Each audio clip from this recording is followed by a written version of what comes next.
3 or 4 things need to be said at the outset. There's been a lot of talk in the American news media about the causes for the Egyptian revolution, and everyone seems to pretend that it's come out of nowhere, that it was unexpected, or maybe a couple of people on Twitter made it happen, that the sort of social processes that have been developing in Egypt for the last 50 years are in no way responsible for the revolution that's really begun to unfold. And part of this is really to, I think, inoculate us against both a kind of full understanding of the role that America has played in the production of the Egyptian state in its current form, well, up to February 11th of current form, right? But the way that America has really helped to prop up the Egyptian state, and the sort of really inspiring thing that the Egyptian revolutionaries have done, which have real, I think, implications for us in the United States. I don't think it's an accident that, for instance, in Madison, Wisconsin, people are holding signs that say "Walk like an Egyptian," and people in Cairo are holding signs that say "We are with Wisconsin." Right? It's a sort of exciting development to see happen in some pretty profound ways. And what I want to try to do is lay out, I think, some of the major social and political processes that have developed in the last 50 years to give you a thumbnail sketch of why the revolution broke out, when it did, and how it did. The first thing to understand, really, is that there are 3 or 4 major, I guess, historical themes to bear in mind. The first and most important one is American imperialism and American power projection in the region. Since the 1950s, when Egypt won its independence from the British, the United States has been attempting to get a foothold in this region, largely as a kind of fight against the Soviet Union in the Cold War, but also to control major petroleum resources coming out of the Middle East. They were thwarted in the early 50s and part of the 60s with Nasser's sort of aggressive Arab nationalism campaign, which included things like the nationalization of major industries, his attempt to sort of produce a pan-Arabist formation, which would be both opposed to the United States and opposed to the Soviet Union, although he tried to cut deals with both because he was in a kind of weaker position. But Nasser really did, I think, pose a major challenge to the United States, both in the nationalization of the Suez, which was a big deal, and in his kind of different way that he was trying to carve out a space in Egypt. But he did also put into play a couple of things which have adversely affected the development of Egypt, not the least of which was the beginnings of the process of normalization of relations with Egypt following the 1967 war. Sorry? Israel? What did I say? Egypt? Israel. Thank you. Israel, following the 1967 war, when Egypt really did get, when Egypt was handily defeated within 6 days.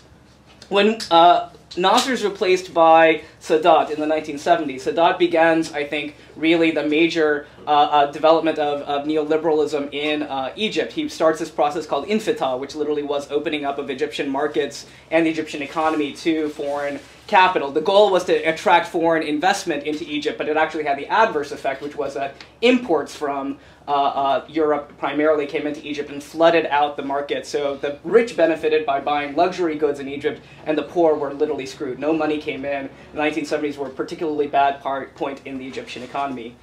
In the 1980s, when Mubarak comes to power, you really have neoliberalism on crack in Egypt. I think that's the only way really to describe what happens. Everything is privatized. The state sector is decimated. You have the accelerated privatization of the economy, extraordinarily food-dependent economy. Egypt goes from being a food exporter in the 1960s to being a food importer in the 1980s. Under Mubarak, you have also the massive development of a military infrastructure in Egypt under Mubarak for 2 reasons. One has to do with the fact that they were defeated again in the 1970s by Israel, and when Israel occupies the Sinai Peninsula, it becomes important for Egypt to develop a pretty massive military apparatus. And the second has to do with American power projection. Egypt is the second largest military base, more or less, for the United States. Israel is the first largest military base. Egypt becomes the second. We give, and have given since the 1970s on average, $2 billion a year to the Egyptian state to help project American military resources. Now, in the last decade, that's really, you've seen the development of 3 major protest movements in Egypt in response to these processes, both of American empire and neoliberalism. First, and I think most sort of importantly, has been a wave of strikes that have taken place in the last 10 years, largely centered on the industries, the textile industries, the cement industries, even tax collectors who very famously, if you can imagine, tax collectors going out on strike. Or the IRS on strike here. It's sort of an extraordinary phenomenon in Egypt, but 3 years ago the tax collectors go out on strike, and it really does pose a major challenge to the Egyptian state. You also have massive challenges to the state-led unions that are beginning to take place. One of the major things that Nasser does is make it impossible for independent unions to develop in Egypt, and now you're beginning to see that process begin to unfold. In the last 3 years, you saw these bread riots and food riots taking place all over Egypt, with a massive spike in food prices that began 3 years ago, also beginning to challenge the ability of the state to deliver on things that people needed. And then finally you have the Kifaya movement, which really was a sort of middle-class-led movement of pro-democracy reform, saying that Egypt was not going to turn into a democracy in name only, where literally the keys of power are handed down from generation to generation, from Mubarak to son, to son, to son, which was more or less what it was going to look like. And that's really sort of to lay out the foundations for what happens when on January 25th, people marched into Tahrir Square and began to demand real democratic reforms in Egypt, and I think pretty extraordinary ways. And I want to now lay out, I think, sort of some of the major, it's hard to do all of this in 5 minutes or 10 minutes, but some of the major lessons from the January to February bits of the revolution, and then what really I think is are the things that we should be looking for now. 3 things really stand out from the story of January 25th. First, the 18 days of confrontation were shaped by many of the same dynamics of protest as the previous decade, but operating at a deeper level and across a much shorter timescale. Protesters seized key areas of the major cities, particularly in Tahrir Square, and turned them into strategic assets for the revolutionary movement. Tahrir Square, with its self-organized security committees, scavenged barricades, volunteer medics, street sweepers, sound systems, tents, and banners, became like the hundreds of occupied factories over the previous 5 years, liberated territory. Some people have remarked, if you've read Orwell's Homage to Catalonia, that the opening sequence in Homage to Catalonia is not unlike what you saw happening in Cairo in the last month. It was a place to debate, but also an organizing center from which activists went out to win arguments for bringing factories, offices, and neighborhoods into the revolution. Second, however, if the revolution had only remained in the streets, even in the numbers which came out after January 25th, it's uncertain whether this would have been enough to cause the state to crack from above.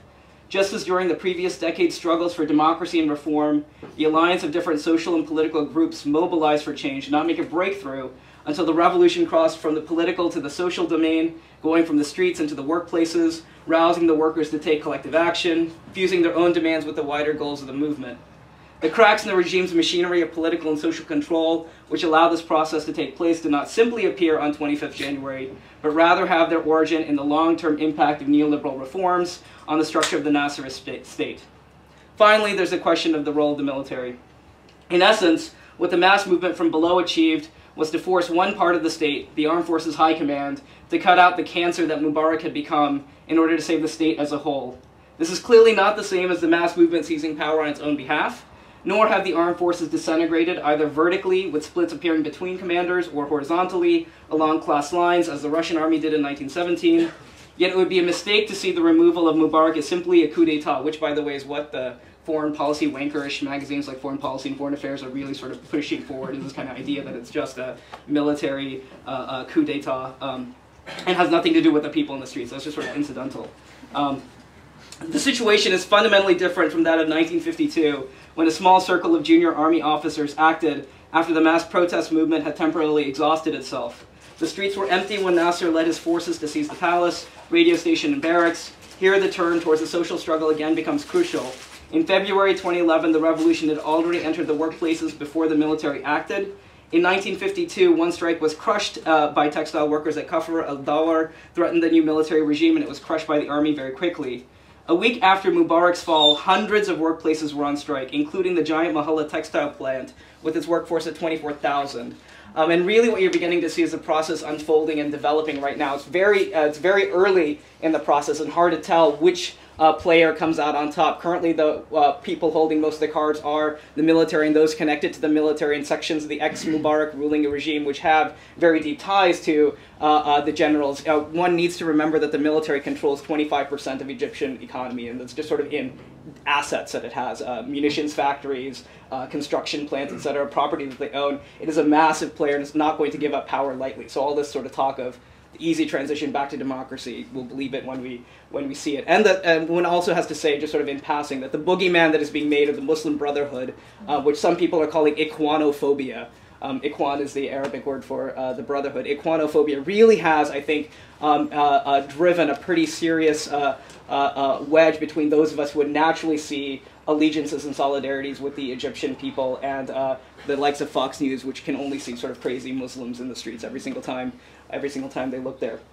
The world will never be the same. That much is clear. If anything, the Egyptian and Tunisian revolutions have really redrawn the map of the Middle East. They have challenged the hegemony of American empire in a serious way, and we can begin to look forward to the ending of the war in Afghanistan and Iraq in a way that I don't think anti-war activists believed was possible 6 months ago, or even 5 years ago, which is a sort of astonishing thing to think about. We can begin to talk about things like an end to Islamophobia in the United States. I dare Fox News to pull its kind of racist nonsense now when you see the streets flooded with Arabs and Muslims doing absolutely heroic and wonderful things. I mean, the sort of picture images of women fully in hijabs challenging the military and the police, unbelievable heroism, and gives absolute lie to the idea that Muslim women, by wearing a hijab, are somehow oppressed more than any other woman anywhere in the world. Absolutely gives lie to that. And finally, we can begin to talk about the smashing of the Zionist entity in a very serious way, ending sort of a Zionist occupation of Palestine. And I think these are things that activists in this country have been hoping for a long time would really be possible. And it's, I think the work of now activists here to give as much support and solidarity as we can to the Egyptian revolution, the Tunisian revolution, hopefully the Libyan revolution, which is fighting a really heroic fight as we're here tonight. So thanks very much.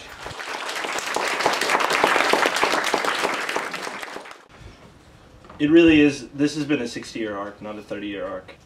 The Nasserism, for all the romance that still surrounds it in Egypt, and for all the appreciation for Nasser that still kind of existed, if not muted, in the Egyptian people, was the one who established this militarized form of government, the very hardline security state. Those were the beginnings of it, and so it's really interesting when the army took power to just see how much continuity there still was and how much there is left to do. I was born and raised in the States, and I lived in Egypt for a couple of years at various times. I wasn't necessarily there every day dealing with just this real grinding existence. I'd had my run-ins with police in Egypt and stuff while I was there. They definitely weren't pleasant. I had not been tortured. I'd had the fortune kind of to avoid just the worst of it. And also just the day in, day out deflation that was happening over the past few years. My parents going back to visit, each time, I think beyond even their own kind of nostalgia for the Egypt that they grew up with, you could really notice that within these past few years, people had just given up in a lot of ways, and it just seemed really bleak, which is perhaps why it was so exciting when this was happening. Just seeing this, I think there was just some urge to go, to see this, to be a part of it, to stand by friends and family, and to see what I could do there. Which is, of course, not much, but I didn't have to because fortunately there were millions of other people out there. But also, I think maybe to try in some small way to bring some of that perspective back to here, because I was just going absolutely insane watching the news. Because I had this feeling it was different. I was talking to friends and I knew it was different, and I couldn't watch Al Jazeera for 24 hours a day any longer. And so I maybe foolishly booked a flight, but I'm happy that I did. So I missed the first few days of this kind of initial 25th to February 11th sequence, but I think they're worth mentioning. There are kind of structural features of it, whether it's labor issues, the kind of neoliberalization and structural adjustment policies in the Mubarak regime, the kind of ping-pong game that Egypt was stuck in with the kind of geopolitical stability. Like these long kind of features were all, of course, there, but it's really interesting to see some of the immediate triggers, and I think people are going to be wondering for a long time what they were, because Egypt has just been considered so crushingly stable for so long that there's this notion that the Egyptian people would never rise up, and of course that's not true. You've seen 20,000 workers in Mahalla coming out in the 2000s. You saw 1977 was huge bread riots. 86 conscripts from the Egyptian military rioted. In the 1990s, there were kind of uprisings amongst kind of certain Islamist groups, and just a host of other kind of like, early 2000s with the first Palestinian Intifada, which might have played into the Mubarak hand a bit to dissipate some of the tension against his own regime. You saw hundreds of thousands of people coming out